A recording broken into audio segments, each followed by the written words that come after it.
நேர்பட பேசலாம். சிறிய இடைவேளைக்கு பிறகு இரண்டாவது அமர்வில் நாம் விவாதத்திற்கு எடுத்துக் கொண்டிருக்கக்கூடிய பொருள் மதுவுக்கு எதிரான மக்கள் போர். உச்சநீதிமன்றம் நெடுஞ்சாலைகளில் இருக்கக்கூடிய மதுக்கடைகளை, மதுவான பார்களை மூட வேண்டும் என்று உத்தரவிட்ட பிறகு பல்வேறு மாநிலங்களிலும் அந்த நெடுஞ்சாலைகள் மாவட்ட சாலைகளாக மாற்றப்பட்டு கொண்டிருக்கக்கூடிய செய்திகளை நாம் பார்த்து கொண்டிருக்கின்றோம். நெடுஞ்சாலைகளில் அப்புறப்படுத்தப்படக்கூடிய அந்த மதுபான கடைகள் ஊருக்குள் கொண்டு போய் வைக்கக்கூடிய முயற்சிகள் நடைபெறுகின்றன. பெண்கள் மிகப்பெரிய அளவில் திரண்டெழுந்து பெண்களும் இளைஞர்களும் அதற்கான போராட்டங்களை நடத்தி கொண்டிருக்கிறார்கள். தமிழகம் முழுவதும் இது சார்ந்த செய்திகளை தொடர்ச்சியாக இன்றைக்கு நாம் புதிய தலைமுறையில் பார்த்தோம். இந்த மதுக்கடைகள் மூடப்படுகின்றனவா, இடம் மாற்றப்படுகின்றனவா? இதுவே இரண்டாவது அமர்விற்கான விவாத பொருளாக இருக்கிறது. இந்த அமர்வில் நம்மோடு சமூக செயற்பாட்டாளர் பெண்ணியவாதி ஓவியா அவர்கள் இணைகிறார்கள். வணக்கம், வரவேற்கிறேன். டாஸ்மாக் ஊழியர்கள் சங்கத்தின் சார்பில் திரு துரைமுருகன் அவர்கள் வணக்கம் சொல்லி வரவேற்கிறேன். இந்த அமர்வில் நம்மோடு மீண்டும் கூட தொடர்கிறார் விடுதலை சிறுத்தைகள் கட்சியின் சார்பில் திரு ஆலு ஷானவாஸ் அவர்கள் வணக்கம் சொல்லி வரவேற்கிறேன். திரு ஆவடிக்குமார் அவர்களும் நம்மோடு இணைகிறார் அஇஅதிமுக அம்மா கட்சியின் சார்பில். ஆவடிக்குமார் அவர்களிடமிருந்து தொடங்கிடலாம் அப்படின்னு நினைக்கிறேன். உச்சநீதிமன்றம் தீர்ப்பளித்த பிறகும் கூட கடைகளை மூட சொல்லி தான் உத்தரவு, இடமாற்றம் செய்ய சொல்லி உத்தரவா அப்படிங்கிறத நீங்களே விளக்குங்க.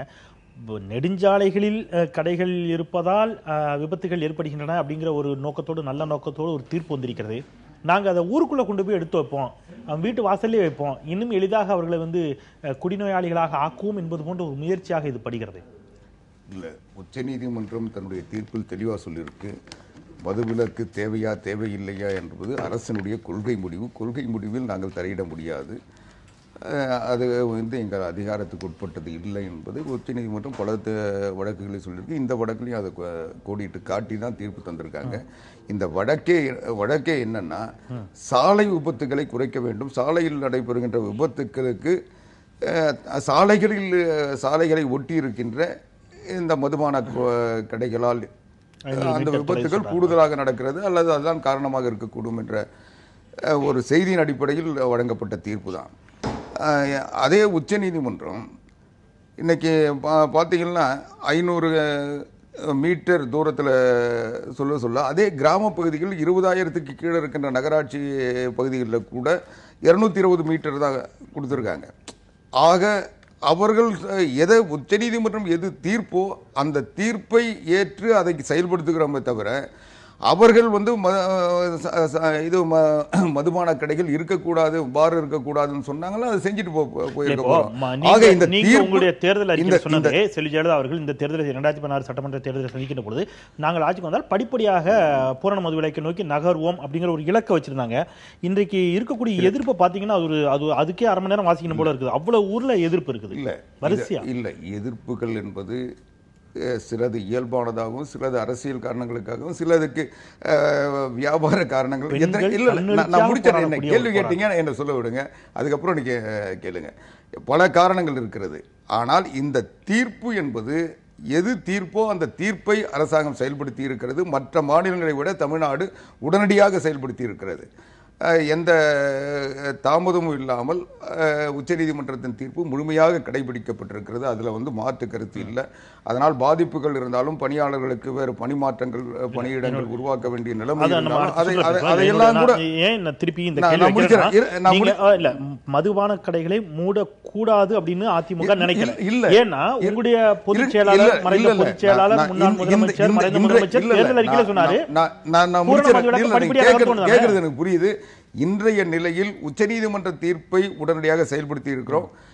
அதனுடைய விளைவுகள், பாதகங்கள் அதை அரசாங்கம் எதிர்கொண்டிருக்கிறது. ஆனால் அனைத்திந்திய அண்ணா திராவிட முன்னேற்ற கழகத்தை பொறுத்தளவு இந்த அரசினுடைய கொள்கையாக நாங்கள் சொன்னதை செயல்படுத்தி இருக்கிறோம்.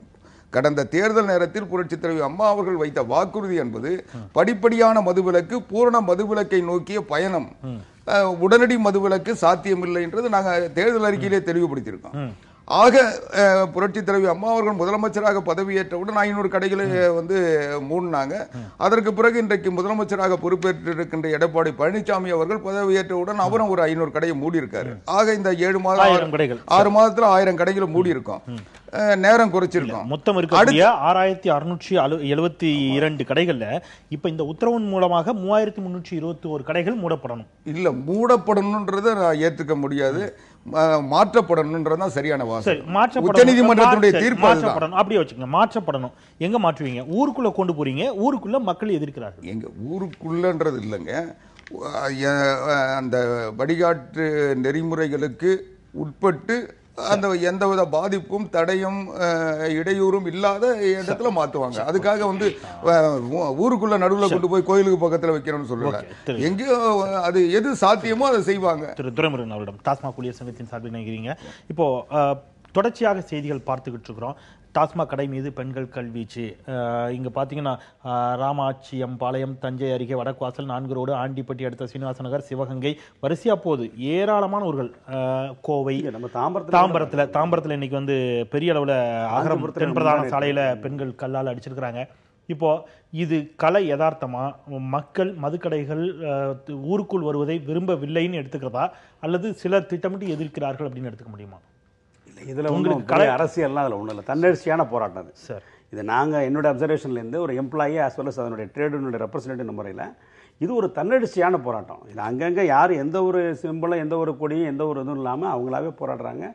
அது இப்போ சமீபத்தில் இங்கே நேற்றுக்கு நடந்த அகரம் நம்ம தாம்பரம் பக்கத்தில் பார்த்தீங்கன்னா அந்த பகுதி மக்கள் போய் சேர்ந்து போயின்னு அந்த கடையை மூடுறாங்க, இது பண்ணுறாங்க. அது பிரச்சனைகள் அப்படி தான் இருக்குது. ஆனால் இதில் என்ன நம்ம பார்க்க வேண்டியிருக்குனாக்கா, இதில் வந்து நிர்வாகம் வந்து ஒரு உச்சநீதிமன்றம் ஒரு ஃபைனலான ஆர்டர். இதுக்கு மேலே அதுக்கு எந்த ஒரு இதுவும் கிடையாது, ஓப்பனிங் இல்லை, அவ்வளோ அப்பீலே இல்லை, முடிஞ்சு போச்சு. இப்போ இதை தலைமையில் கொண்டு இந்த தீர்ப்பை வந்து உடனடியாக அமல்படுத்துவது தான் அந்த டாஸ்மாக் நிர்வாகத்திற்கு அழகு. ஏன்னா இதை வந்து நடத்துறது வந்து ஒரு தமிழக அரசாங்கம், ஒரு மக்கள் சார்ந்து இயங்கக்கூடிய ஒரு அரசாங்கம். உங்களுடைய வேலை வாய்ப்பு பாதிக்காதா? இல்லை, பரவாயில்ல. நாங்கள் வந்து அதற்கு ஆல்டர்னேட்டிவோட தான் நாங்கள் வச்சுட்டு இருக்கோம். எங்களுக்கு நாங்கள் வந்து இதை அடுத்த கட்டத்துக்கு போயிட்டோம். வேண்டாம் மதுபான கடை வேலை, வேண்டும் மாற்றுப்பணிக்கான ஓலைன்ற அந்த ஒற்றை கோரிக்கையை முன்னிறுத்தி நாங்கள் வந்து ஒரு பொது தளத்தையே உருவாக்கி வச்சிருக்கோம். டாஸ்மாக் பணியாளர் மாற்றுப்பணிக்கான மறுவாழ்வு பொது மேடை என்று. அப்போ அந்த இடத்துக்கு அந்த கட்டத்துக்கு நாங்கள் போயிட்டோம். ஆனால் இது எதுவும் பூரண மதுவிலக்கு என்கின்ற பொய்த்து போன கோஷத்தின் மீது கட்டியெழுப்பப்படவில்லை. ஏன்னா அதில் எனக்கு உடன்பாடு இல்லை. பூரண மதுவிலக்கு என்பதில் அது பாசிபிலிட்டியா இல்லையான்றது போனாங்க, அது விவாதம் வேற. ஆனால் எங்களுடைய கோரிக்கை அதன் மீது கட்டெழுப்பப்பட்டதில்லை. இதில் இருக்கக்கூடிய சஃபகேஷன், இதில் இருக்கக்கூடிய அழுத்தத்திலிருந்து எழுந்தது தான். ஏன்னா இங்கே இந்த நிறுவனம் ஒரு அரசாங்கம் நடத்தக்கூடிய நிறுவனங்கிறது சொல்லிக்கிறதுக்கு எந்த ஒரு அடிப்படையும் இல்லாமல் இன்னைக்கு கவர்மெண்ட் அதை நடத்திட்டு இருக்கு. எந்த அடிப்படையும் கிடையாது, எந்த சட்டமும் கிடையாது, இந்த தொழிலாளிக்கு எந்த உரிமையும் கிடையாது, அதில் வேலை செய்யறவனுக்கு அவனுக்கு எந்த பாதுகாப்பும் கிடையாது. இன்னைக்கு வந்து தாக்குதலுக்கு மக்கள் உள்ளார வராங்கன்னாக்கா அதை ஃபேஸ் பண்ண போகிறது கீழே இருக்கக்கூடிய அடுநிலை எங்களை மாதிரி இருக்கக்கூடிய சாதாரண தொழிலாளிகள். எந்த மாவட்ட மேலாளர் வரமாட்டாங்க, எந்த எஸ்ஆர்எம் வரமாட்டாங்க, எந்த முதல்நிலை மண்டலமான வரமாட்டாங்க. இதையெல்லாம் யார் செய்ய வைக்கிறது? ஒரு நிர்வாகம். ஒரு உச்சநீதிமன்றம் தீர்ப்பு கொடுத்த பிறகு இப்போ மக்கள் மத்தியில் போய் சேர்ந்து நீங்க உங்களை கட்டாயப்படுத்துறாங்கன்னு சொல்றீங்களா? ஆமா, கட்டாயத்தின் பேர் தான் இன்னமும் 3321 கடன் லிஸ்ட் இன்னும் ப்ராப்பரான ரிலீஸ் பண்ணப்படலை. எந்தெந்த கடன் ஏதாவது வெளில வந்திருக்காது வரணும் வரல. ஆனால் 3321 கடை அப்படின்ற அந்த பல்கான எண்ணிக்கை மட்டும் தான் நமக்கு. இப்போ நீங்கள் தாம்பரத்தை சொன்னீங்க, தாம்பரம் தென்பிரதான சாலையில் முன்னாங்கன்னு. நெடுஞ்சாலைகளில் இருக்கக்கூடிய கடைகளை மூடணுங்கிறது உத்தரவில் அங்கிருந்து இடமாற்றணும் அப்படிங்கிறது தான் அதனுடைய இடமாற்றம் தான். இடமாற்றம் அப்படிங்கிறது யார் அந்த இடத்த ஃபிக்ஸ் பண்றாங்க, அந்த இடத்துல எதிர்ப்பு இருந்தாலும் பரவாயில்ல, நீங்க அந்த இடத்துல கடையை துறங்கன்னு உங்களுக்கு அழுத்தம் இருக்குதான்னு நான் கேட்கிறேன். நிர்பந்தம் அது நீங்க சொல்றது செகண்டரி. இந்த இடத்த மாத்திட்டு இன்னொரு இடத்துக்கு போறதுன்றதுல மிகப்பெரிய ப்ரொடெஸ்ட் இருக்கு. அது எங்கேயுமே ஒரு கடை கூட இவங்க வந்து அப்படி அந்த அவங்க வச்சிருக்க லிமிடேஷன் அடிப்படையில் திறக்க முடியாது. டாஸ்மாகில் தான் நான் வேலை செய்கிறேன். அந்த நிறுவனம் அவங்களுக்குன்னே சில சர்டிஃபிகேஷன் வச்சுருக்காங்க. அதாவது கோயிலுக்கு பக்கத்தில், ஸ்கூலுக்கு பக்கத்தில், ஹாஸ்பிட்டல் பக்கத்தில், இந்த மாதிரி சென்சிட்டிவ் ஏரியாவிலேருந்து சோஃபார் 50 மீட்டருங்கிறது சென்னை மாநகராட்சி மாதிரியான பகுதிகள்லையும், அதே உள்ள நகரப்பகுதிகளில் வந்து 100 மீட்டர்ன்ற ஒரு செல்ஃப் அவங்களே வச்சுருக்காங்க. அப்படி ஒரு கண்டிஷன்ஸை அதை உபே பண்ணாலே எந்த இடத்துலையுமே ஒரு கடை கூட திறக்க முடியாது. அது செகண்டரி. ஃபர்ஸ்ட் ஆஃப் ஆல் என்னன்னா 3321 கடைன்றது என்ன மூடலை. அவங்க இன்னும் 1000 கடைகள் மூட வேண்டிய கடைகள் மூடாமல் இருக்கு. என்னால் இங்கிருந்து சென்னை சரௌண்டிங்லேருந்து 100 கடை நான் சொல்லிடுவேன். இந்த சென்னையில் வந்து நீ தென்சென்னையில் மூட வேண்டிய கடை இன்னைக்கு வந்து 28 கடை, 18 கடை தான் மூடி வச்சிருக்காங்க. இங்கே கிண்டி பாலத்துக்கு பக்கத்தில் அந்த கடை நடத்திட்டு இருக்கான் தொழிலாளி, சாதாரண தொழிலாளி நடத்திட்டு இருக்கான். ஒரு சங்கத்தில் கோர்ட் அவமதிப்பாகாதா? நீதிமன்றம் கண்டம்தார் கோர்ட் போய் தானே ஆகணும். இப்போ இந்த வழக்கை தொடுத்தவங்க போய் ஆகணும், இல்லைனாக்கா ஒரு பர்சனல் இன்ட்ரெஸ்ட் கேஸில் போய் தானே ஆகணும். போனால் தான் இதுக்கு தீர்வு. எங்களுக்கு வந்து இந்த தீர்ப்பை தீர்ப்பு தந்திருக்கக்கூடிய சுப்ரீம் கோர்ட் வந்து எங்களை மிகப்பெரிய ஒரு அழுத்தத்திலிருந்து விடுதலை செய்திருக்கிறதா நாங்கள் உணர்றோம். ஒரே முடிச்சிடறேன், நான் கன்க்ளூட் பண்ணிடுறேன். இப்போ வந்து இதை வந்து ஒரு தொழிற்சங்கத்துடைய பொதுச் செயலாளர், இப்போ நம்ம திருவள்ளூர் பூந்தமல்லி பஸ் ஸ்டாண்ட்லேயே இருக்க அந்த கடை, அவருக்கே அழுத்தம், நீ இந்த கடையை நடத்து, பிரச்சனை வந்தால் பார்த்துக்கலாம், பப்ளிக் ப்ரொடெஸ்ட் வந்தால் பார்த்துக்கலாம், மீடியா கேஷ் பண்ணால் பார்த்துக்கலான்ற அந்த ஸ்டேஜில் வச்சுக்கிட்டு கடை நடத்த சொல்கிறாங்க. இதெல்லாம் வந்து எந்த அளவுக்கு சரி? இப்போ உத்தரவு வந்துருச்சு, 2000 கடை போதும். இந்த டாஸ்மாக இதே ட்ரேடை எந்த சிக்கலும் இல்லாமல், எந்த பிக்கல் பிராண்டியும் இல்லாமல் அழகாக நடத்த முடியும், அனைத்து சட்டங்களையும் உட்படுத்தி. அதுக்கு எங்கே தயாராக இருக்கா? அந்த டாஸ்மாக் நிறுவனம் தயாராக இருக்கா? அந்த கவர்மெண்ட் தயாராக இருக்கா? அண்ணன் எவ்வளவு பேசுறாங்க, ஆனா இவங்க எங்களை வந்து அத்துக்கூலியர் மாதிரி நடத்திட்டு இருக்காங்க. இவங்க சிக்கல்களுக்கு அரசுக்கான வருமானத்தை விட்டுருங்க, அரசுக்கு அதன் மூலம் கிடைக்கக்கூடிய வருமானங்கிறது ஒரு பக்கம். அதை தாண்டி இவ்வளவு சிக்கல்களின் மூலமாக அதை நடத்த வேண்டிய தேவை அரசுக்கும் மக்களுக்கும் இடையில் இருக்கக்கூடிய அரசியல்வாதிகளுக்கு ஏதும் இதில் தனிப்பட்ட முறையில் லாபம் இருக்கிறதா? கண்டிப்பா இருக்குண்ணா. இப்ப நீங்க வந்து அந்த பாரை நடத்தக்கூடியவங்க யாரு? நேரடியாக அரசியல்வாதி தான், அல்ல அவங்களுடைய பினாமிகள், அவங்க தான் நடத்திட்டு இருக்காங்க. அவங்களுக்கு வருவாயே இன்னைக்கு அதான். டாஸ்மாக்னுடைய பார்ல இருந்தா வருமானம். இந்த சரக்கு போடணும், இந்த சரக்கு வைக்கணும்னு சொல்லி உத்தரவிடக்கூடிய மறைமுக மேலாளர்களாக முதுநிலை மண்டல செயல்படுவதே பார் உரிமையாளர்கள் தான். அவங்க தான் யாரு? பொலிட்டிக்கல் பார்ட்டிஸ், மெயினா ஆளுங்கட்சி சேர்ந்தவங்க தான். அந்த இடத்துல நான் ஓவியா அவரிடம் கருத்தை கேட்டு வந்துடுறேன். இதுல பெண்கள் பெரிய அளவில் இன்றைக்கு போராடுவதற்கு தொடங்கி இருக்கிறாங்க. ஆனா அவரும் ஒரு வேலிட் பாயிண்ட் வைக்கிறார். பூரண மதுவிலக்கு என்பது சாத்தியமா? பெரியார் கூட அதை குறித்து நிறைய கருத்துக்கள் வச்சிருக்காரு. உங்களுக்கு அது நல்லாவே தெரிஞ்சிருக்கும்னு நினைக்கிறேன். இப்போ இந்த இடத்துல WHO உலக சுகாதார நிறுவனம் அதான் சொல்லுது, பூரண மதுவிலக்கு என்பது சாத்தியம் இல்லை அப்படிங்கிறாங்க. அப்போ இத பூரண மதுவிலக்கு என்ற வாதத்தின் மீது கட்டியமைக்கப்படுவது எந்த அளவுக்கு ஏற்புடையது? அது ஒரு நிரந்தர தீர்வை கொடுக்குமா, அல்லது இதை ஒழுங்குபடுத்தணும் அப்படிங்கிற வாதத்தை நோக்கி நகர வேண்டிய இடத்துல நம்ம இருக்கிறோமா? சரியான கேள்வி. முதல்ல இந்த நீதிமன்ற தீர்ப்பை நாம் வரவேற்கிறோம். ஏன்னு கேட்டால், இந்த கள்ளுக்கடைகள் அப்படின்னு இருந்த காலகட்டத்தில் அது எல்லாமே ஊருக்கு வெளியே தான் இருந்துச்சு. இந்த ஊருக்கு உள்ளார வந்ததே மிக ஒரு அண்மை காலம் தான், ஒரு 20-30 வருஷத்துக்குள்ளார தான் அந்த வரலாறை நம்ம பார்க்க முடியுது. அதுக்கு முன்னாடி வந்து மதுபானம் பழக்கத்தில் இருந்தது, குடித்தாங்க. ஆனால் இப்படி ஊருக்குள்ளார மக்கள் வாழ்கிற இடங்களில் இன்னும் சொல்லப்போனால் நடமாடுறதுக்கு கொஞ்சம் அச்சப்படக்கூடிய அளவுக்கான சூழல் வந்து முன்னாடி கிடையாது. இந்த பூரண மதுவிலக்குங்கிறதையும் ஒழுங்குபடுத்தப்பட்ட மது விற்பனைங்கிறதையும் நம்ம குழப்பிக்கிட்டே இருக்கிறதுனால நிறைய தவறுகள் நடக்குது. அவர் சொன்னது மாதிரி பூரண மதுவிலக்கு சாத்தியமும் இல்லை, அது தேவையும் இல்லை. 2 பாயிண்ட் ஆஃப் வியூலையும் சொல்லணும். ஏன்னா மது என்பது சிலருக்கு வந்து அது ஒரு லிமிட்டான உணவு பழக்கமாக கூட இருக்கலாம். அதை அவங்க ரகசியமாக திருடர்கள் மாதிரி சாப்பிட வேண்டிய அவசியம் கிடையாது. அது அவங்களுடைய தனிப்பட்ட உரிமை.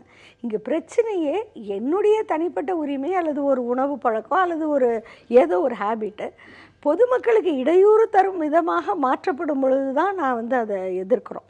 இதுதான் அடிப்படையாக இருக்கணும். குறிப்பாக பெண்கள் இதை எதிர்த்து நிறையா போராடுறாங்க அப்படிங்கிறதுல 2 விஷயங்கள் இருக்குது. ஒன்று, அவங்க வந்து நேரடியாக பாதிக்கப்படுறாங்க. இப்போ நிறைய குடும்பங்களில் வந்து குடிச்சிட்டு வந்து அடிக்கிறது, வீட்டு பொருளாதாரத்தை வந்து சிதைக்கிறது, நிறைய குடும்பங்கள் இதனால் சீரழிவை சந்திச்சிருக்குங்கிற ஒரு புள்ளி விவரம் வருது. ஆனால் அவங்களுக்கு நான் என்ன சொல்ல விரும்புகிறேன்னா, ஆண்கள் வந்து குடிக்கிறதுனால மட்டும்தான் இப்படி இருக்கிறாங்கன்னு அவங்க நினச்சாங்கன்னா நான் அவங்களுக்காக பரிதாபப்பட தான் முடியும். அது உண்மை இல்லை. அதை தாண்டி இங்கே இருக்கக்கூடிய ஒரு ஆணாதிக்க சமூக அமைப்புங்கிறது பற்றிய புரிதல் பெண்களுக்கு வேணும். அதை விட்டுட்டு இந்த ஆணாதிக்க சமூகம் பற்றி எந்த புரிதலும் இல்லாமல் மது தான் எல்லாத்துக்கும் காரணம், குடிச்சிட்டு வர்றதுனால தான் இவ்வளவு குடும்ப வன்முறைகள் நடக்குது அப்படின்னு பெண்கள் வந்து ஏமாறுறாங்கங்கிறது தான் என்னுடைய கருத்து. மற்றபடி இந்த தீர்ப்பு வரவேற்கத்தக்கது, இதை உறுதியாக அமல்படுத்தும். இப்போ ஆப்டிகுமார் ஒரு விஷயம் சொன்னார், அதை இந்த கோணத்தில் அணுகலாமான்னு பாருங்க. பூரண மது விலக்கு மட்டும்தான் தீர்வு என்று வைக்கக்கூடிய ஒரு சில அரசியல் கட்சிகள்லாம், எந்த அரசியல் கட்சி வச்சாலும் எடுத்துங்க, அல்லது அதை நோக்கிய பயணம், அதை நோக்கிய போராட்டங்கள், அது இந்த நாட்டினுடைய எல்லா பிரச்சனைகளுக்கும் காரணம் இந்த மது அப்படிங்கிற வாதம் வைக்கப்படுவது அப்படிங்கிறது அவர் குறிப்பிடுற அரசியல் காரணியோடு தானா? நிச்சயமா அதுல அரசியல் காரணம் இருக்கு. அவர் சொல்ற மாதிரி நான் கட்சி அரசியலுக்குள்ளார போகல. ஆனா அதை தாண்டியே இந்த நாட்டினுடைய அடிப்படையான பிரச்சனைங்கிறது சாதி பிரச்சனை, பெண்ணடிமை, இங்க இருக்கக்கூடிய சமூக அமைப்பு, மத்திய அரசுக்கும் மாநில அரசுக்கும் இடையிலான உறவுகள், அது சார்ந்த சட்ட ரீதியான உரிமைகள், இப்படி நிறைய விஷயங்கள் எடுத்தாளப்பட வேண்டிய பிரச்சனைகள் இருக்குது. ஆனா அதையெல்லாம் விட்டுட்டு இன்னைக்கு வந்து இந்த மாதிரி பேசுறதுங்கிறது எந்த இடத்துல போய் நிற்கிதுன்னா, ஏன் ஐயா கண்ணுக்கு ஆடிக்கார் இருக்குல்ல, அவர் என்னத்துக்கு டெல்லியில் போய் கோவணம் கட்டிக்கிட்டு போராடுறாருன்னு கேட்குறத நோக்கி அது போகுது. அதாவது ரொம்ப பரிசுத்தவாதத்துக்குள்ளார போகிறதுங்கிறது அது ஒரு தவறான அரசியல் திசை திருப்பல். இது வந்து ஊழல் ஒழிப்புக்கும் பொருந்தும், மது ஒழிப்புக்கும் பொருந்தும். இது எல்லாத்துலேயும் இந்த அரசியல் இருக்குங்கிறத நான் ஏற்றுக்கிறேன். திரு ஷானவாஸ், இதில் இந்த பூரண மது விலக்கு அப்படிங்கிறதும் அல்லது மது விற்பனையை ஒழுங்குபடுத்தணும் அப்படிங்கிற 2 கருத்துக்களில் விடுதலை சிறுத்தைகளுடைய பார்வை என்னவாக இருக்கிறது? பூரண மது விலக்கு சாத்தியம் இல்லை அப்படிங்கிற பரவலான கருத்தை குறித்த உங்களுடைய பார்வை? இல்லை, இதில் அடிப்படையில் வந்து இந்த பிரச்சனையை இந்த அளவுக்கு வெகு மக்களினுடைய கோபத்திற்கு ஆளாயிருக்குதுன்னு பார்த்தா, ஒரு பழக்கம் இருக்கிறது என்பதை புரிந்து கொள்ள முடிகிறது. நம்முடைய ஓவியா அவர்கள் சொன்னது போல. ஆனால் அதை நோயாக மாற்றுகிற அரசினுடைய நடவடிக்கை தான் வெகு மக்கள்கிட்ட இவ்வளவு பெரிய ஆத்திரத்தை ஏற்படுத்தியிருக்குது. தீபாவளிக்கு இத்தனை 1000 கோடி இலக்கு என்று டாஸ்மாகை நெருக்குகிறது அரசு. இவ்வளவுக்கு நீங்க விற்பனை காட்டணும். அப்போ அவங்க அந்த விற்பனையை காட்ட வேண்டிய நெருக்கடிக்கு உட்படுத்தப்படும் போது இப்படி ஒரு விற்பனை இலக்கு வைத்து வேற எதுக்கும் அரசு இப்படி இலக்கு வைக்கிறது இல்லை. அப்போ நீங்க குடி நோயாளிகளா மக்களை மாற்றக்கூடிய அளவுக்கு எங்கு பார்த்தாலும் கடைகள், குடியிருப்புல வைக்கக்கூடாது, மசூதி கிட்ட வைக்கக்கூடாது, இங்க நம்ம கோயில்கிட்ட வைக்கக்கூடாது, சர்ச்சு கிட்ட வைக்கக்கூடாது, பள்ளிக்கூடம் கிட்ட வைக்கக்கூடாது, எல்லாம் இருக்குது. ஆனா அந்த விதிப்படி எதுவும் இல்லை. அவ்வளவு தூரம் குடியிருப்புகளுக்கு உள்ளே இயங்கிக்கிட்டு இருக்குது. நெடுஞ்சாலைகள்ல ஒரு பக்கம் இயங்கிக்கிட்டு இருக்குது. 6 மாதம் என்று பல முறை கெடு கேட்டு நீதிமன்றமும் இவங்களுக்கு கொடுத்து கடைசியில் ஒரு வழி இல்லாம இன்னைக்கு நீதிமன்றம் இந்த முடிவுக்கு வந்திருக்குது. இப்போ இவங்க நம்ம இந்த மதுவிலக்கு அப்படிங்கிற விஷயத்தை வைக்கும்போது இவங்க சொல்ற வாதம் என்னன்னா, இங்க மட்டும் அந்த விலக்கு வந்துருச்சுன்னா பக்கத்துல போய் குடிப்பாங்க, பாண்டிச்சேரியில் இருக்குது, அங்க இருக்குது, இங்க இருக்குது, அப்ப அங்க போய் குடிப்பாங்க. எங்க 100 கிலோமீட்டர் 200 கிலோமீட்டர் தள்ளி போய் குடிப்பாங்களாம். அப்படி காரணம் சொல்லக்கூடிய இந்த அரசு தான் 200 கிலோமீட்டருக்கு தள்ளி வைங்கன்னு சொன்னா அந்த விற்பனை போயிடுன்னு சாலையவே மாத்துறாங்க. இது எப்படி பாருங்க முரண்பாடு. அப்போ 200 மீட்டர் தள்ளி வைக்கிறதுக்கு தான் உச்சநீதிமன்றம் சொல்லுது. அப்ப அப்படி தள்ளி வைப்பதன் மூலம் பல பெருமுதலாளிகளினுடைய ஹோட்டல்கள் பாதிக்கப்படும், பெரிய பெரிய நிறுவனங்கள் பாதிக்கப்படுங்கிறதுனால அந்த சாலையவே பேரை மாத்துறாங்க. இப்போ அதாவது நெடுஞ்சாலையை மாவட்ட சாலையை மாத்திரலாம்னா அப்ப இருப்பதுபடி அனுமதிப்பதற்கு அரசு தயாராகிவிட்டதுன்னு அர்த்தம். தமிழ்நாட்டில் அந்த மாதிரி எதுவும் நடக்கல நினைக்கிறேன். நீங்க சொல்றது ராஜஸ்தான் உள்ளிட்ட மாநிலங்கள் நடந்திருக்கிறது. இந்தியா முழுவதும் தான் சொல்றேன். தமிழகத்தில் நடைபெற கூடும் அப்படிங்கிற கருத்துக்கள் வந்து கொண்டிருக்கிறது. இல்ல தமிழகத்தில் நடைபெறலன்னு சொல்லாதீங்க. ஏற்கனவே 6 மாச கெடு கொடுக்கும் போதே இவங்க என்ன தெரியுமா பண்ணாங்க, ஃப்ரண்ட்ல ஷட்டரை இழுத்து விட்டுட்டு பின்னாடி திறந்து விற்பனை நடந்துகிட்டு இருக்கு அதே நெடுஞ்சாலைகள்ல. அப்ப கடையை மாற்றாமலேயே அங்க வச்சே விற்பனை செய்து கொண்டிருக்கிற அரசு இந்த முடிவுக்கு தான் வரும். ஒண்ணு வரமாட்டாங்கன்னு நீங்க முடிவு போறாங்க. ஒரு சின்ன இடைவேளைக்கு செல்றேன். இடைவேளைக்கு பிறகு அந்த இடத்துல இருந்தே நாம் தொடங்கலாம். மதுவை குறித்த புரிதல் அப்படிங்கிறது, மது என்பது ஒரு குடி நோயாளிகள் கூடிய ஒரு சமூகமாக மாறிவிட்டதான் ஆபத்து அப்படிங்கிறார் ஷானவாஸ். இன்னும் கூட பேசுவதற்கு நிறைய கேள்விகள் இருக்கின்றன. ஒரு சிறிய இடைவேளைக்கு பிறகு நேர்பட பேசலாம். மதுவுக்கு எதிரான மக்களின் போர், மதுக்கடைகளை மூடச் சொல்லி உச்சநீதிமன்றம் உத்தரவிட்டிருக்கிறது. மதுக்கடைகள் மூடப்படுகின்றனவா, இடமாற்றப்படுகின்றனவா என்பது குறித்து பேசிக் கொண்டிருக்கின்றோம். தொடர்ச்சியாக மதுவிற்கு எதிரான போராட்ட களத்தில் ஈடுபட்டுக் கொண்டிருக்கக்கூடிய சட்டக்கல்லூரி மாணவி நந்தினி நம்மோடு மதுரை அரங்கில் இருந்து இணைகிறார். வணக்கம் நந்தினி. இப்போ இந்த உச்சநீதிமன்ற தீர்ப்பை நீங்க எப்படி பாக்குறீங்க? பூரண மதுவிலக்கு என்பது அது சாத்தியமில்லாத ஒன்று. நீங்க மதுக்கடைகளை அதை ஒழுங்குபடுத்துங்க, அந்த மது விற்பனையை ஒரு வரையறைக்குள் கொண்டு வாங்க, அதை குடி நோயாளிகளோடு கூடிய சமூகமாக அதை மாற்றிடாதீங்க. மதுவை புரிந்து 18 வயதிற்கு மேற்பட்டு அதனுடைய நன்மை தீமைகளை அறிந்து அதை எடுத்துக்கணும்னு நினைக்கக்கூடியவங்களுக்கு அது ஒரு உணவாக அதை எடுத்துக்கிறதுக்கான வாய்ப்பை நீங்க கொடுக்கணும் அப்படிங்கிற வாதம் இங்கே வைக்கப்படுகிறது. உங்களுடைய பார்வை? எங்களை பொறுத்த வரைக்கும் சார் என்ன அப்படின்னா, நாங்கள் தொடர்ச்சியாக 5 ஆண்டுகளாக போராடிட்டு இருக்கக்கூடிய விஷயம் என்ன அப்படின்னா, இது டாஸ்மாக் மூலமாக போதைப்பொருள் விற்கிறது சட்டப்படி குற்றம். இது இதை தான் தொடர்ச்சியாக வலியுறுத்திட்டு இருக்கோம். ஐபிசி 328வது பிரிவு, இந்திய தண்டனை சட்டத்தோட 328வது பிரிவு, போதை தரக்கூடிய, உடல்நலத்தை கெடுக்கக்கூடிய, மதிமயக்கம் செய்யக்கூடிய எந்த ஒரு பொருளை ஒரு நபர் இன்னொரு நபருக்கு கொடுத்தாங்க அப்படின்னா கொடுக்குறவருக்கு 10 வருஷம் சிறை தண்டனை தரணும். இதுதான் சட்டம். இந்த சட்டத்தை மீறி எப்படி அரசாங்கம் டாஸ்மாக் மூலமா போதைப் பொருள் விற்கிறீங்க? இப்போ டாஸ்மாக்ல விற்கிற பொருள் போதை கிடையாதா? உடல்நலத்துக்கு கெடுதி அப்படின்னு சொல்லி எழுதி வச்சுட்டு தானே விற்கிறீங்க. இதான் நாங்கள் தொடர்ச்சியாக எழுப்பக்கூடிய கேள்வி. தமிழ்நாடு அரசாங்கத்திலையா இருக்கட்டும், உச்சநீதிமன்றத்திலையா இருக்கட்டும், உயர்நீதிமன்றங்கள்டையா இருக்கட்டும், இது மாதிரி தொடர்ச்சியாக எல்லாத்தையுமே நாங்கள் கேட்கக்கூடிய கேள்வி என்ன அப்படின்னா, நம்ம நாடு சட்டத்தின்படி இயங்குது, நீங்கள் சொல்ற மாதிரி சட்டத்தின்படி தான் இயங்குது அப்படின்னா சட்டவிரோதமாக எப்படி அரசாங்கம் போதைப் பொருள் விற்க முடியும் அப்படிங்கிறத நாங்கள் கேட்கிறோம். டாஸ்மாக்ல போதைப் பொருள் விற்கிறது, மது விற்கிறது அப்படிங்கிறது குற்றம். அதை முதல்ல ஃபர்ஸ்ட் எல்லாரும் புரிஞ்சுக்கணும். இது தொடர்பான வழக்கில் நீதிமன்றம் ஒரு கருத்தை தெரிவித்திருந்தது, அதை உங்களுக்கு நினைவுபடுத்துறேன். இது முற்றிலுமாக மதுக்கடைகள் பூரண மதுவிலக்கை வலியுறுத்துகின்ற பொழுது அது அரசனுடைய கொள்கை முடிவு, அதில் தலையிட முடியாது என்று நீதிமன்றம் சொல்லியிருந்ததை நான் உங்களுக்கு நினைவுபடுத்துறேன். அப்ப நீங்க சொல்லக்கூடிய சட்டங்களை எல்லாம் உச்சநீதிமன்றங்களா இருக்கட்டும், பேசுங்க நீங்க பேசுங்க. இல்லை இதில் வந்து உச்சநீதிமன்றங்களாக இருக்கட்டும் உயர்நீதிமன்றங்களாக இருக்கட்டும் நீதிமன்றங்கள் வந்து இந்த விஷயத்தில் பொறுத்த வரைக்கும் குற்றவாளிகள். இவங்க வந்து சட்டத்துக்கு கட்டுப்பட்டு வந்து நீதிமன்றங்கள் நடக்கலை, நீதிபதிகள் நடக்கலை அப்படிங்கிறத எங்களோட குற்றச்சாட்டு. ஏன்னா இது வந்து இப்போ நீதிமன்றங்களோட வந்து சட்டம் தான் பெருசு. சட்டத்தின்படி இயங்கணும் அப்படின்னா வந்து அரசாங்கம் வந்து நடக்க மாட்டாங்க. அதை வந்து தெரியப்படுத்துகிறோம். நம்ம இது வந்து இதை வந்து சரி பண்ண வேண்டியது வந்து நீதிமன்றங்கள் தான். இது வந்து சுட்டி காட்டுறோம். தனிப்பட்ட முறையில் கிடையாது. தமிழ்நாட்டில் இருக்கக்கூடிய அனைத்து சட்டக்கல்லூரி மாணவர்கள்ட்டையும் கையெழுத்து வாங்கி இந்தந்த சட்டத்தின் அடிப்படையில் வந்து வந்து குற்றம், நீங்க எப்படி இதை அனுமதிக்கிறீங்க அப்படின்னு சொல்லி நேரடியா வந்து உயர்நீதிமன்ற நீதிபதிகளை நேரடியா போய் வந்து சந்திக்கிறோம். உச்சநீதிமன்றத்துக்கு வந்து பல முறையீடுகள் வந்து அனுப்பிச்சிருக்கோம். ஆனா இந்த விஷயத்துல வந்து உயர்நீதிமன்றங்களா இருக்கட்டும் உச்சநீதிமன்றமா இருக்கட்டும் நியாயமான முறையில சட்டத்துக்கு உட்பட்டு நடக்கல அப்படிங்கறது எங்களோட குற்றச்சாட்டு. இல்லை, நீங்கள் நீதித்துறையின் மீதான விமர்சனம் அப்படிங்கிறது எல்லா துறையிலும் மீது விமர்சிப்பதற்கான உரிமை அப்படிங்கிறது இங்கே ஜனநாயகத்தில் இருக்குது. ஆனால் நீங்கள் அதை எந்த அளவுக்கு நீங்கள் சட்டக்கல்லூரி மாணவி, சட்டம் படித்து நீதிபதியாக இருக்கக்கூடியவர்கள் அதையெல்லாம் ஆராயாமலா இருந்திருப்பார்கள் அப்படிங்கிற ஒரு கேள்வியோடு நான் ஆவடிக்குமார் அவர்களிடம் நகர்கிறேன். நான் மீண்டும் உங்களிடம் வருகிறேன். இதில் அடிப்படையில் நான் I will come back to you. நான் வரேன். இதில் பிரதானமான பிரச்சனை அப்படிங்கிறது மதுவுக்கு எதிரான ஒரு மனநிலை நாளுக்கு நாள் மக்களிடம் ஏதோ ஒரு இடத்துல அதிகரித்து வருது. அவரும் அதான் ஒத்துக்கிறார், துரைமுருகனும். நீங்கள் இதே வணிகத்தை கூட அரசுக்கு ஈட்டி கொடுக்க முடியும், மக்களுக்கும் பிரச்சனை இல்லாமல் ஊழியர்களுக்கும் பாதுகாப்போடு இந்த மது விற்பனையை நம்ம ஒரு ஒழுங்குபடுத்தலாம். குறைந்தபட்சம் இவர்கள் வகுத்திருக்கக்கூடிய விதிகளின்படி கூட இங்கே இந்த கடைகள் நடத்தப்படுவதில்லை அப்படிங்கிறதுல அரசியல்வாதிகள் லாபம் பெறுகிறார்களா? அவர் சொன்ன மாதிரி ஆளுங்கட்சி அவர் வந்து டாஸ்மாக் பணியாளர்கள் அவர்களுடைய பல சங்கங்கள் இருக்கு. அதனால அவர் கடந்த காலத்தில் அவருடைய சங்கம் என்ன கோரிக்கைகள் வச்சுதோ அதை ஒட்டி அவர் பேசிட்டு இருக்காரு. ஆனால் நான் இன்றைக்கு விவாதம் என்பது இந்த உச்சநீதிமன்றத்தினுடைய தீர்ப்பை ஒட்டி. இந்த உச்சநீதிமன்றத்தினுடைய தீர்ப்பு என்பது ஏதோ தமிழ்நாட்டில் இருக்கிற டாஸ்மாக் கடைகளுக்கு எதிரான ஒரு தீர்ப்பு என்ற பொருள்பட நம்ம அணுகிறது சரியானதாக இருக்காது. இந்தியா முழுவதும் இருக்கின்ற தீர்ப்பு. இன்னும் சொல்ல போனால் இதில் பெரிய தாக்கம் பஞ்சாபில் பார்த்தீங்கன்னா ஒரு கிலோமீட்டருக்குள்ள எத்தனை கடை இருக்குன்னுலாம் அந்த தீர்ப்பில் சொல்லியிருக்காங்க. ஆக இது வந்து இந்தியா முழுக்கும் இருக்கிற பிரச்சனை. இது இந்தியா முழுவதும் இருக்கின்ற சாலைகள், நெடுஞ்சாலைகள், மாநில நெடுஞ்சாலைகளை ஒட்டி அளிக்கப்பட்ட தீர்ப்பு. ஆனால் தமிழ்நாட்டில் இதை எப்படி அணுகிறாங்கன்னா, இது டாஸ்மாகில் தமிழ்நாடு அரசாங்கத்திற்கு வருமானம் வந்துருச்சு, அல்லது டாஸ்மாகை அரசாங்கம் நடத்துது.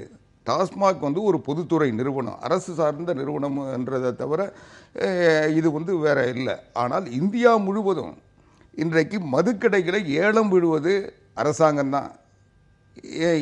எல்லா மாநிலத்திலும் உரிமை தருவது அரசாங்கம் தான். அதனால் எங்கேயுமே வந்து அரசாங்கம் நடத்தலாம். ஆனால் இன்றைக்கு தமிழ்நாட்டில் மட்டும்தான் இந்த வருமானம் என்பது தனியாருக்கு போகின்ற வருமானம் அரசாங்க கஜானாவுக்கு இந்த பொதுத்துறை நிறுவனம் மூலமாக கொண்டு வரப்படுகிறது. என்னுடைய வாதத்தை முடிச்சிடறேன், நீங்க கேளுங்க. ஆக இந்தியாவிலே வந்து பாத்தீங்கன்னா அதிகமாக மதுவை பயன்படுத்துகின்றவர்கள் தனிநபர் பயன்பாடு அதிகம் உள்ள மாநிலம் கேரளா. அது மாதிரி அதிகமான கடைகள் உள்ள பஞ்சாப் போன்ற மாநிலங்கள் அதிகமான கடைகள் இருக்கு.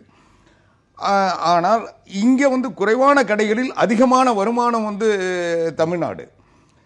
ஏறத்தாழ ஒரு அந்த மதுவினுடைய உற்பத்தி விலை ஒரு 10%னா 90% அரசாங்கத்திற்கு பல வழியில் வருவாயாக வந்துட்டு இருக்கு. இந்த 90% வருமானம் அதுல இருந்து நமக்கு கிடைக்கிறதுனால அது ஒரு பெரிய கூடுதல் தொகையா நம்ம அரசாங்கத்திற்கு கஜானாவுக்கு வர்றதுனால இது எல்லாருமே அரசியல் கட்சிகள், அனைத்து இந்திய அண்ணா திராவிட முன்னேற்ற கழக அரசு மக்கள் நல திட்டங்களை செயல்படுத்துவதை தடுக்க வேண்டும் என்றால் இதற்கு வரக்கூடிய வருமானத்தை தடுக்க வேண்டும் என்று முயற்சிக்கின்ற பொழுது அரசியல் ரீதியாக எங்கள் சகோதரி ஓவியா இதே வருமானத்தை இதை ஒழுங்குபடுத்துவதன் மூலமாக கடைகளின் எண்ணிக்கையை குறைச்சி மிகச் சரியாக மக்களுக்கு பிரச்சனை இல்லாம மதுவை தேவைப்படுபவருக்கு மட்டும் விநியோகிக்க முடியும், ஒழுங்குபடுத்த முடியும், ஊழியர்களுக்கும் பாதுகாப்பாக இருக்கும், மக்களுக்கும் நிச்சயமா அரசாங்கம் செய்து கொண்டிருக்கிறது. ஆனால் இன்னைக்கு தமிழ்நாட்டில் பூரண மதுவிலக்கு அமுலில் இல்லை என்பது உண்மை. மதுவிலக்கு தளர்த்தப்பட்டிருக்கிறது. மதுவிலக்கு முழுசா குறைந்தபட்சம் நான் சொல்றதை கேளுங்க. நீதிமன்ற தீர்ப்பு மதிக்கலைங்கிறார். இருங்க நான் சொல்லி முடிச்சிடுறேன். இன்றைக்கு மதுவிலக்கு தளர்த்தப்பட்டிருக்கிறது தான் தமிழ்நாட்டினுடைய யதார்த்த கள நிலவரம். இன்னைக்கு தமிழ்நாட்டில் சாராய கடை இல்லை, கள்ளுக்கடை இல்லை. இன்னைக்கு மதுக்கடைகள் கூட அரசாங்கம் ஆய்வு செய்து தேர்ந்தெடுத்த இடங்களில் அதுல சில குறைபாடுகள் இருக்கலாம், ஏதாவது இருக்கலாம். ஆனால் அதை தேர்ந்தெடுத்த இடத்துல தான். இன்னும் சொல்ல போனா அந்த மதுவை குடிப்பதற்கு கூட அது அரசாங்கம் அனுமதித்த பார்ல மட்டும்தான் குடிக்க முடியும். அதெல்லாம் புரியுது. வெளியே அதுக்கு இன்றைய மதிப்பீர்கள். நிச்சயமாக நீதிமன்ற தீர்ப்பு மதிக்கப்பட்டிருக்கிறது. அவர் சொல்றாருன்னா கொஞ்சம் இருங்க, நீங்க பேசுங்க, அப்புறம் நான் பேசிட்ட பிறகு. இன்றைக்கு அவர் நிச்சயமாக ஒரு அரசியல் கட்சியினுடைய பின்னணியில் ஒரு தொழிற்சங்கத்தை நடத்தி கொண்டிருப்பவர். அவருடைய அந்த அரசியல் கட்சியினுடைய கட்சியை கருத்து சொல்றாரு. அவர் இல்ல, நான்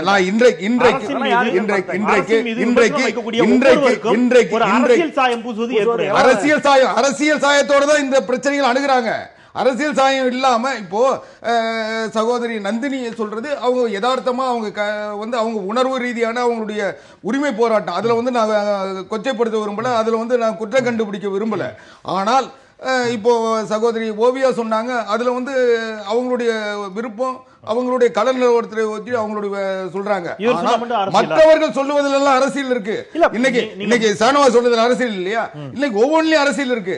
அரசியல் இல்லாமல் இந்த பிரச்சனையை அணுகல. இன்னும் சொல்ல போனா தமிழ்நாடு அரசாங்கத்தினுடைய பொருளாதாரத்தை ஒரு தேக்கத்தை உருவாக்க வேண்டும் என்பதற்காக இன்னைக்கு அரசியல் கட்சிகள் அதை பிரதான பிரச்சனையாக முன்வைக்கின்றன.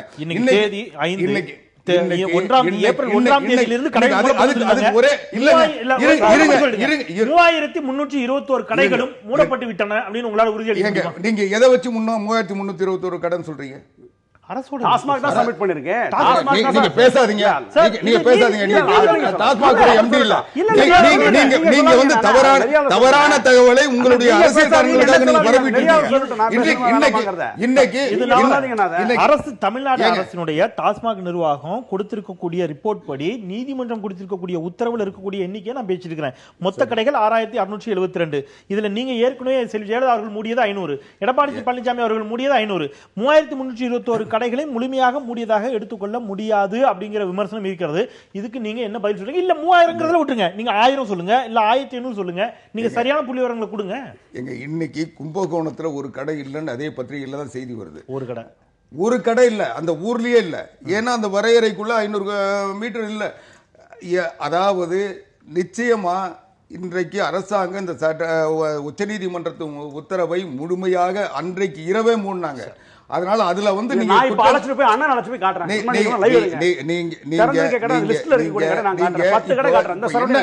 என்ன நினைக்கிறீங்க?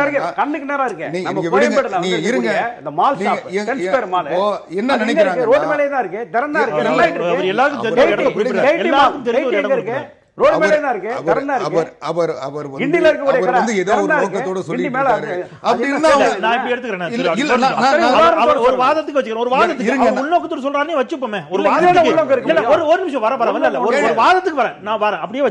அவர் சொல்றது உண்மையா இல்லையா? அதை சொல்லுங்க.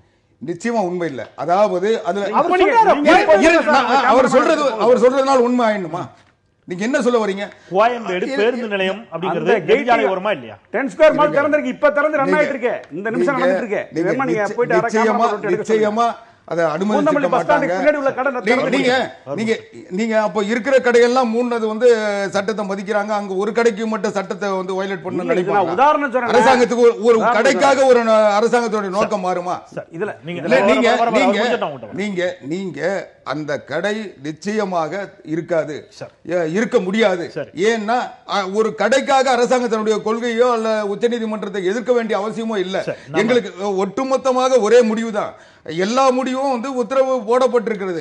எல்லா டாஸ்மாக் அதிகாரிகளும் அது கீழ்ப்பணிந்து நடந்து கொண்டிருக்காங்க. ஒரு கடையில மட்டும் எப்படி திறந்து வைப்பாங்க? புதிய தலைமுறை இது தொடர்பாக நிச்சயமாக கள ஆய்வை மேற்கொள்ளும் அப்படிங்கறத நான் நேயர்களுக்கு சொல்கிறேன். நாளை நெடுஞ்சாலைகளில் இருக்கக்கூடிய கடைகளுடைய எண்ணிக்கை என்ன, அது எந்த அளவிற்கு மூடப்பட்டிருக்கின்றன அப்படிங்கறத குறித்த நிச்சயமான கள ஆய்வோடு விரிவான செய்திகளையும் நாங்கள் உங்களுக்கு கொடுக்குறோங்கிறத நேயர்களுக்கு உறுதியளித்து நான் சொல்றேன். ஏன்னா உண்மை விளக்க வேண்டிய கடமை ஊடகங்கள் இருக்கிறது.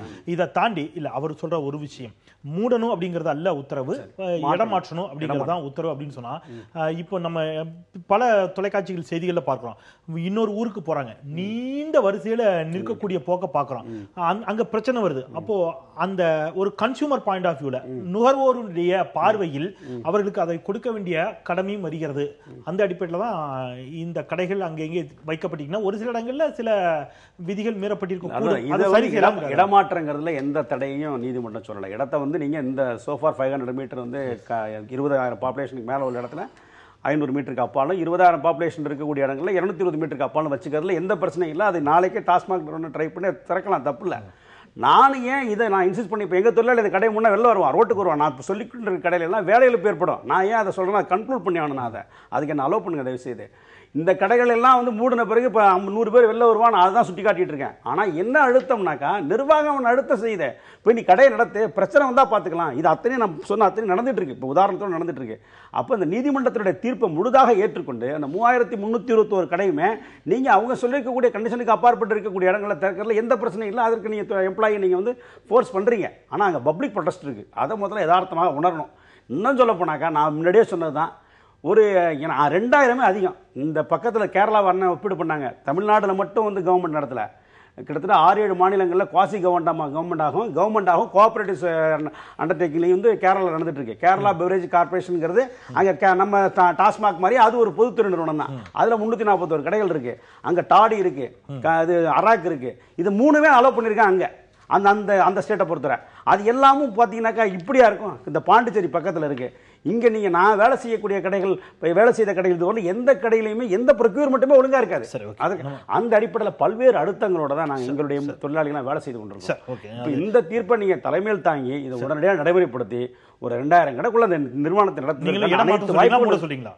உங்களுடைய கோரிக்கை இடம் மாற்றுவதா மூடுவதா? இல்லை, மூடுவதல்ல, பூரண மதுவிலக்கல்ல. எங்களுடைய கோரிக்கை என்பது எங்களுக்கு வந்து இப்ப மூடக்கூடிய கடையிலிருந்து ஏற்படக்கூடிய அந்த அன்எம்ப்ளாய்மெண்ட் பிரச்சனையை நாங்க வந்து உரிய கல்வி தகுதியோடு வேலை செய்யணும். வேற இடத்துல சரியான இடத்துல பணியமர்த்துங்க அப்படிங்கிறது இல்ல, அதுல நாங்க சொல்லிடுறோம். ஏன்னா எக்ஸப்ட் எம்பிபிஎஸ் டாக்டரை தவிர அனைத்து பேர் இருக்கான். கிட்டத்தட்ட 123 பேர் பிஇ படிச்சிருக்கான். கிட்டத்தட்ட 67 பேர் பிஎல் எம்எல் முடிச்சவங்க இருக்கான். பல்வேறு பிஹெச்டி முடிச்சவங்க இருக்கான். ஒவ்வொரு இடத்துலயும் இருக்கான். சாதாரண பார்டெண்டர் சொல்லக்கூடிய கீழ்நிலை உதவியாளர்ல எம்ஏஎம் முடிச்சவங்க இருக்கான். அந்த சர்வீஸ் எல்லாம் கால்குலேட் பண்ணி எங்களுக்கு ஆல்டர்னேட்டிவ் வெளிப்பாடு அப்படிங்கறத புரிந்து கொள்ள முடியும். காக்காசானம் கவர்மெண்ட் காசு அப்படிங்கிற மாதிரியான மனநிலையினுடைய வெளிப்பாடு அது. நம்ம குறித்து ஒரு சிறிய இடைவேளைக்கு பிறகு பேசலாம். ஒரு சிறிய இடைவேளைக்கு பிறகு நாம் இந்த தலைப்பில் இன்னும் கூட விவாதிக்கலாம். இணைந்திருக்கிறோம், பேசலாம். சிறிய இடைவேளைக்கு பிறகு மதுவுக்கு எதிரான மக்கள் போராட்டம் குறித்து விவாதித்துக் கொண்டிருக்கின்றோம். திரு ஷானவாஸ், இதுல ஒவ்வொரு முறை இந்த மது தொடர்பான வாதங்கள் வருகின்ற பொழுதெல்லாம் வைக்கப்படக்கூடிய அதற்கு பேரலா வைக்கக்கூடிய வாதம் அப்படிங்கிறது, நீங்க மதுவை தடை செஞ்சீங்கன்னா அதற்கு மாற்றாக இன்னும் பிற போதை வஸ்துக்கள் வந்து தலை தூக்கும் அப்படிங்கிற ஒரு வாதம் வைக்கப்படுகிறது. அந்த வாதங்களை முற்றிலும் புறந்தள்ளி விட முடியுமா அப்படிங்கிற கேள்வியோடு இந்த பூரண மதுவிலக்கை அணுக வேண்டிய கட்டாயம் இருக்கிறதா இல்லையா? இல்லை, அது உண்மைதான். அதில் வந்து மாற்றுக்கிறது இல்லை. இன்னும் சொல்லப்போனால் மற்ற கட்சிகளை விடவும் நாங்கள் வந்து எங்கள் தலைவர் தொடர்ந்து சொல்லக்கூடிய ஒரு விஷயம் என்னென்னா, இதை வந்து தேசிய அளவில் ஒரு மது கொள்கை வகுக்கணும். இது வந்து ஒரு மாநிலத்திற்கு மட்டுமே பொருத்தி நம்ம பார்க்க முடியாது. தேசிய அளவில் இதுக்கான எந்த விதமான ஒரு கொள்கையும் மத்திய அரசு இல்லை. அங்கங்கே வந்து அந்தந்த மாநில அரசுகள் தங்களுக்கு ஏற்ப அதை வந்து நடத்திக்கிட்டு இருக்காங்க. அப்படிங்கிறதுல நாங்கள் எப்போவுமே தெளிவாக இருக்கிறோம். இதில் அடிப்படையில் தமிழ்நாட்டில் வந்து நான் ஏற்கனவே சொன்னது போல் அரசு இது ரொம்ப ஆர்வமாக ரொம்ப வெறித்தனமாக வேற செய்யுது. அதுதான் இங்கே பிரச்சனை. நீங்கள் வந்து இன்னைக்கு பட்ஜெட்டில் பெரிய அளவில் இதில் வந்து வருமானம் வருது அப்படின்னா, இந்த வருமானத்தை நீங்கள் என்ன செய்கிறீங்க? இங்கே மக்கள் பயன்பாட்டுக்கு அந்த வருமானம் ஒதுக்கப்படுதா?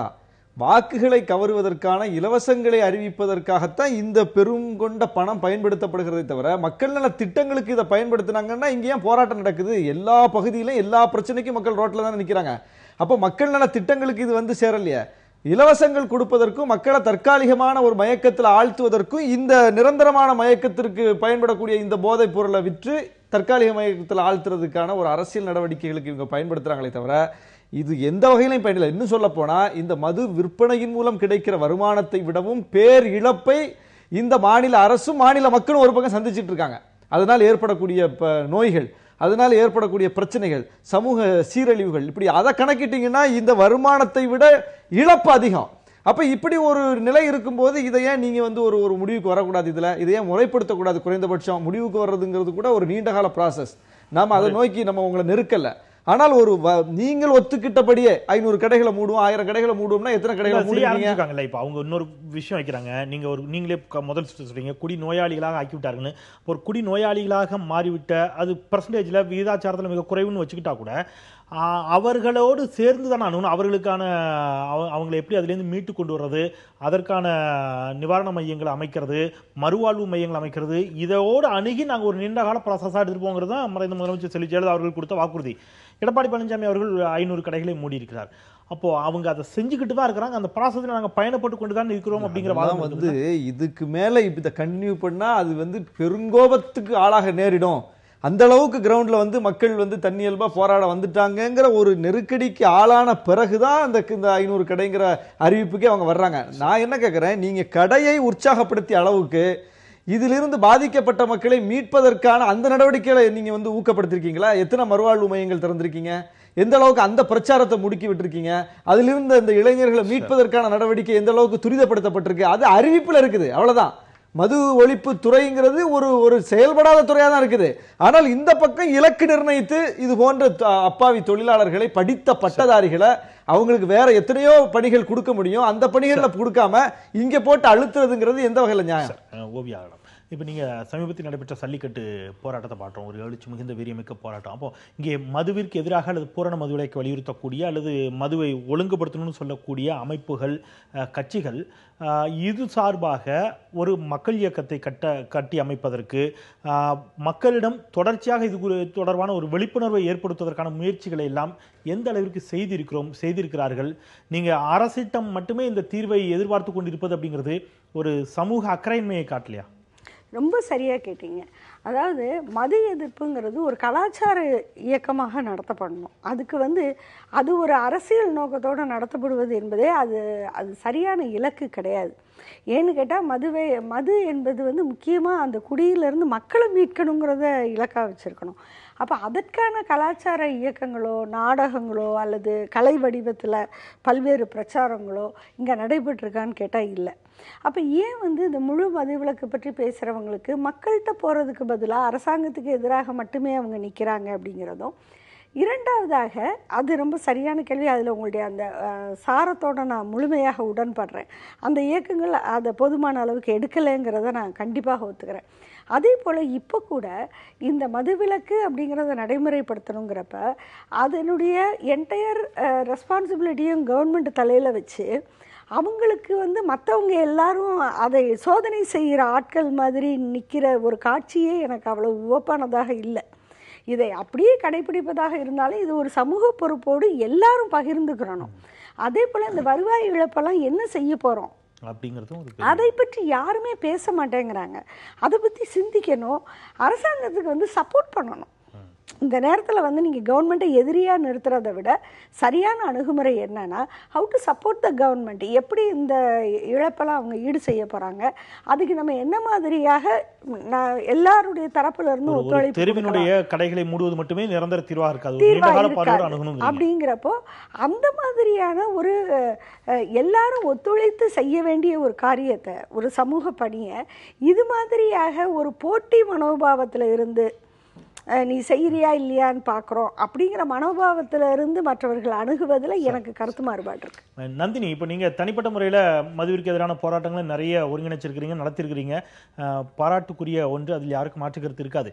ஆனால் ஜல்லிக்கட்டு மாதிரியான ஒரு பெரிய எழுச்சி மிகுந்த போராட்டத்தில் குடும்பத்தோடு கலந்து கொண்டவர்கள், இளைஞர்கள் ஏராளமான பேர் ஆங்காங்கே திரண்டது மாதிரி மது தமிழ் சமூகத்தினுடைய ஒரு மிகப்பெரிய பிரச்சனையாக இருக்கிறது அப்படிங்கிற நந்தினி போன்றவர்களுடைய வாதம் உண்மையெனில், ஏன் அந்த மாதிரியான ஒரு போராட்டம், தன்னெழுச்சியான போராட்டம், தமிழகம் தழுவிய போராட்டமாக அல்லது தேசிய அளவிலான போராட்டங்களாக வெடிக்கல? ஆங்காங்கே எங்க பகுதியில் அந்த கடையை வைக்காதீங்க, இங்கிருந்து அப்புறப்படுத்துங்கிற மாதிரியான ஒரு பகுதி சார்ந்த போராட்டங்களாக மட்டுமே தான் அது நடக்குது. ஒரு முழுமையான ஒரு தமிழ் சமூகத்திற்கான ஒரு பிரச்சனையாக மதுவை நீங்கள் முன்னிறுத்துகிற அந்த வாதத்தில் இளைய சமூகம், பெண்கள் பரவலாக அதில் உடன்படலையோ அப்படிங்கிறத தானே இது உணர்த்துவதாக நாம் எடுத்துக்கொள்ள முடியும். இல்லை, அப்படிலாம் கிடையாது சார். இது என்ன அப்படின்னா இப்போ மக்களோட உணர்வு ஆட்சியாளர்கள் புரிஞ்சுக்கல. இப்போ நிறைய கருத்துக்கள் சொல்கிறாங்க. உண்மையிலேயே பார்த்தா தமிழ்நாட்டோட அரசியல் சாராயத்தை வச்சு நடக்குது. 44 வருஷமாக பழக்கிட்டாங்க மக்களை, குடி நோயாளிகளாக மாற்றிட்டாங்க. தமிழ்நாட்டோட அரசியலே சாராய கடைகளை வச்சு தான் நடந்துட்டுருக்கு. வருமானம் சொல்கிறாங்க. வருஷந்தோறும் 15,000 கோடி, 20,000 கோடி, 25,000 கோடின்னு ஏற்றிட்டே போகிறாங்க. ஆனால் தமிழ்நாட்டில் 3 லட்சம் கோடி அரசாங்கம் மட்டும் வச்சிருக்கக்கூடிய கடன் 3 லட்சம் கோடி. இபி, டிரான்ஸ்போர்ட் எல்லாத்தையும் சேர்த்தா மொத்தம் 5 லட்சம் கோடி கடன் வச்சிருக்காங்க. வருமானம் ஏத்திட்டு என்ன பண்றாங்கன்னு தெரியல, வெறும் கடன் தான் வந்து வச்சிருக்காங்க. இல்ல அவர் சொல்ற மாதிரி இலவச திட்டங்கள் அது நலத்திட்டங்கள்ங்கறாங்க அவங்க. நீங்க இலவச திட்டங்கள் அல்லது நலத்திட்டங்கள்ங்கிறதுல நிறைய மாற்று கருத்து இருக்குது. என்னுடைய கேள்வி என்பது ஏன் ஒரு வலிமையான இல்ல உருப்படியான திட்டங்கள் எதுவுமே செய்யல சார். தமிழ்நாட்டுல வந்து 2 கோடி இளைஞர்கள் வந்து வேலை இல்லாம இருக்காங்க. வேலை வாய்ப்புக்கான திட்டங்கள் என்ன பண்ணாங்க? உருப்படியான திட்டங்கள் எதுவுமே பண்ண கிடையாது. என்னுடைய கேள்வி என்பது ஓட்டு வாங்குறதுக்காக செய்யறாங்களே தவிர சமூக அக்கறையோடு கூடிய விழிப்புணர்வு பிரச்சாரங்களை கலை இலக்கிய வடிவங்களின் மூலமாக, நாடகங்களின் மூலமாக, கவிதைகளின் மூலமாக, பாடல்களின் மூலமாக வீதிகளில் கொண்டு போய் சேர்ப்பது, அல்லது ஒரு எழுச்சி மிகுந்த தமிழ்நாடு தழுவிய அளவிலான ஒரு தீவிரமான ஒரு நீண்டகால தொலைநோக்கு பார்வையோடு கூடிய விழிப்புணர்வு சார்ந்த பிரச்சாரங்களை, அந்த மாதிரியான இயக்கங்களை ஏன் யாரும் கட்டி அமைக்கவில்லை, கட்டி எழுப்பவில்லை, அதற்கு யாரும் முன் வருவது போல் தெரியவில்லை அப்படிங்கிற ஒரு பார்வை வைக்கப்படுதில்லை? ஆங்காங்கே நீங்க நிச்சயமா உங்களை போன்றவர்கள் தனிப்பட்ட முறையில் நிறைய பேர் ஆங்காங்கே போராடுகிறீர்கள். அது ஒரு ஒருங்கிணைந்த செயல்பாடாக, ஒரு இயக்கமாக ஏன் இல்லை? இல்ல இது வந்து இதுல வந்து ஒற்றுமையா ஒன்னா சேர்ந்து ஒரே மூவ்மெண்டா தான் பண்ணணும் அப்படிங்கிற அவசியமே கிடையாது. மக்களுக்கு வந்து அங்கங்க பிரச்சனை இருக்கு. ஊர்ல வந்து குடிக்கிறாங்க, ஊருக்குள்ள வந்து கொலை நடக்குது, ஆக்சிடென்ட் நடக்குது, சின்ன பசங்க வீணா போறாங்க அப்படின்னா இவ்வளவு நாள் வந்து 44 வருஷமா பழக்கிட்டாங்க, பொய்யா சொல்லிட்டு இருக்காங்க. இதுலதான் வருமானமே, அரசாங்கமே இதுலதான் நடக்குது, இதை மூடிட்டா கலாச்சாரம் சொல்லி பொய்யான பிரச்சாரங்களை வந்து தொடர்ச்சியா வந்து நிறைய வந்து பண்ணி மக்களை வந்து இதுல இருந்து வெளியில வரவே விடாம அடிமைப்படுத்தி வச்சிட்டு இருக்காங்க.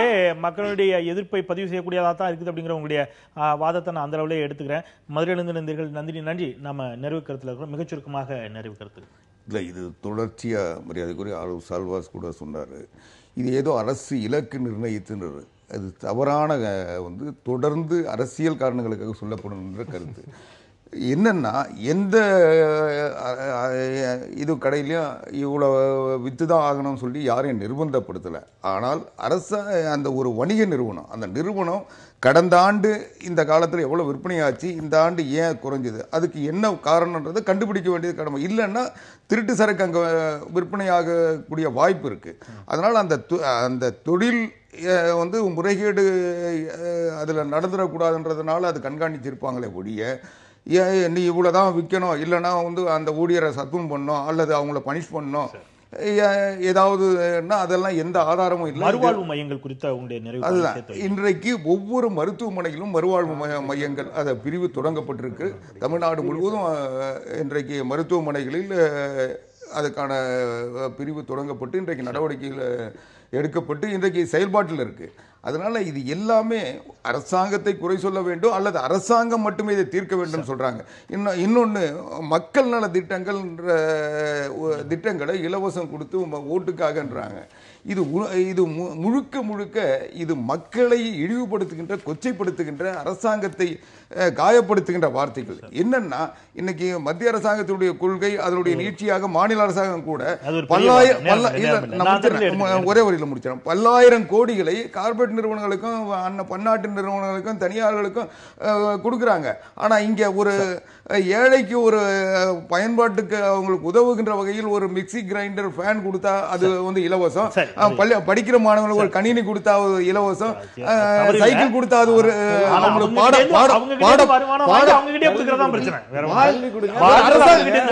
அரசாங்கம் மக்கள்கிட்ட இருந்து வாங்கி மக்கள்கிட்ட தான் கொடுக்க முடியும்.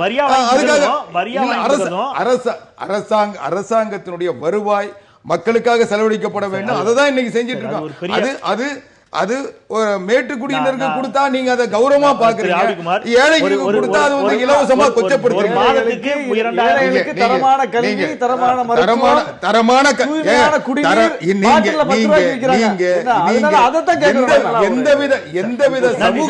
எந்தவித சமூக பொறுப்போ அக்கறையோ இல்லாமல் கொச்சைப்படுத்துகின்ற பணியை அரசியல் கட்சிகள் செய்யறதை நிறுத்தினாவே எதுவும் இல்ல. இப்போ வந்து நாங்க இந்த பிரச்சனை, இப்ப இந்த கோர்ட்டு தீர்ப்புக்கு பிறகு, இந்த கடைகள் மூடியதுக்கு பிறகு ஏற்பட்டக்கூடிய அன்எம்ப்ளாய்மெண்ட்டை வந்து நாங்கள் டாஸ்மாக் பணியாளர் மாற்றுப்பணி மறுவாழ்வு பொதுமேடையின் அடிப்படையில் ஹோம் செக்ரட்டரியை பார்த்து நாங்கள் அந்த ரெப்ரசன்டேஷன் கொடுத்துருக்கோம். அதில் வந்து எங்களுடைய எத்தனை பேர், இவ்வளோ பேர் இருக்காங்க, இதை நீங்கள் வந்து ஆல்டர்னேட்டிவ் வந்து இருக்கக்கூடிய வேக்கன்சிஸ் ஏகப்பட்டது இருக்குது. போர்டு இருக்குது, ஒரு 60 பொதுத்துறை நிறுவனங்கள் இருக்குது. எங்கே வேகன்சி இருக்கோ அங்கே எங்களோட சர்வீஸை கால்குலேட் பண்ணி பண்ணுங்கன்னு கேட்டிருக்கோம். அட் த சேம் டைம் நீங்கள் கேட்ட ஒரே ஒரு விஷயத்துக்கு மறுவாழ்வு பற்றியும் அடுத்து வந்து இது சம்பந்தமான கேம்ப், அதில் வந்து இந்த பிகினிங் ஸ்கூல்லேருந்து ஸ்டார்ட் பண்ணால் நல்லா இருக்கும். ஒரு ஓத்து எடுத்துக்க சொல்லி பசங்கள்ட்ட மாணவர்கள்ட்ட அதை ஓத்து எடுத்துக்க சொல்லி கிளப்பினாக்கா அது எதிர்கால சமுதாயம் கட்டமைப்பதற்கு சரியாக சூழல்ல நான் முதலே சொன்னது மாதிரி ஒரு அரசாங்கம் இதை தன்னுடைய தொழிலாக முதல்ல ஏற்றுக்கொண்டிருக்க கூடாது அடிப்படையில். ஆனால் அதில் ரொம்ப தூரம் வந்து பயணம் பண்ணி வந்தாச்சு. இப்போ இதற்கான ஒரு தீர்வை வந்து இது ஒரு நோய் பீடித்த நிலை, இதை மாற்றணுங்கிறத இந்த உச்சநீதிமன்ற தீர்ப்புங்கிறது ஒரு நல்ல துவக்கத்தை தந்திருக்கிறது. அந்த தொடக்க புள்ளியை எடுத்துக்கொண்டு அதை சரியாக புரிந்து கொண்டு சமூகத்தின் அனைத்து தரப்பினரும் ஒத்துழைத்து சமூகத்தை இந்த ஒரு குடிநோய் நிலையிலிருந்து மாற்ற வேண்டும். அரங்கில் இந்த நால்வருக்கும் நன்றி. நந்தினி, மதுரையிலிருந்து எங்களோடு இணைந்தீர்கள், உங்களுக்கும் நன்றி. பார்த்த நேயர்களுக்கும் நன்றி சொல்லி ஒரு குடிநோயாளிகளற்ற ஒரு சமூகமாக நிச்சயமாக தமிழ் சமூகம் மாற வேண்டும். அது நோக்கிய பயணத்தில் அனைவரும் இணைந்து பயணிப்போம். நேர்பட பேசலாம் மற்றும் ஒரு நிகழ்ச்சியில். நன்றி.